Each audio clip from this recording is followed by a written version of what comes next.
Kini ang step 7 of your road to VA life. So karon right now, we will work on your resume content. Kaya ready naman ta mga apply. Likely this is where many of you get stuck. Kay labad kay sa kung magunahon unsa may content nga ako isuwat. Oy, perting lesora gyud. Kay careful kayo magsuwat from scratch, no? But do not worry, we will not write from scratch. Iila-ila ta mo sa akong duha ka best friend, si Gemini ug si ChatGPT.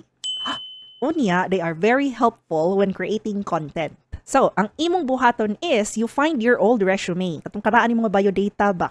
If di na nimo makitaan, just list down your old job experiences. Whether na call center ka, na sales lady ka, kargador ka, tanan, ilista imong work experiences. Ay, tempa at least wala pa man ko experience kay fresh grad pa man ko. Okay ra, di yun na siya problema. Ilista imong mga OJT nga experiences or ang katong mga organizations or mga clubs nga imong giapilan sa school.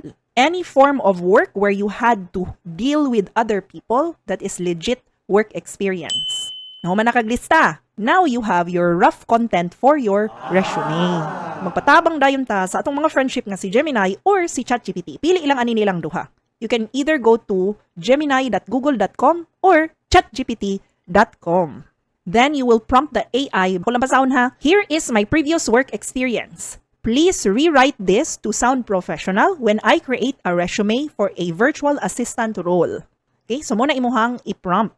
After ninyo i-type ang kanang prompt, you will then copy-paste the content that you have for your rough list of job experiences. Kung mangutana pa ka, at least unsaon pag copy-paste, kumuton ko na imuhang naong ha. Adto sa YouTube, adto sa Google pag-search, unsaon pag copy-paste. Kung dili ka ka-follow ani nga step, hunong na lang ay di nagyud ka mahimong virtual assistant kay sus.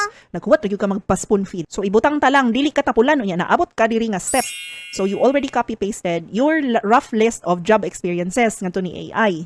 Once you hit enter, ang AI na mo'y bahala mo convert sa imuhang rough content into transferable skills. Tagaan na kaniyang content nga imuhang ibutang sa imong new nga resume. But remember, edit the content ha. Kay even though AI is really smart, pwede po na sila masayop. I-edit lang. Ha, kay ikaw may mas nakaibaw sa imuhang own job experience. And this is very important. Dili ta mamakaka ipagbutang ditong job experience nga wala nimo ma-experience, jud.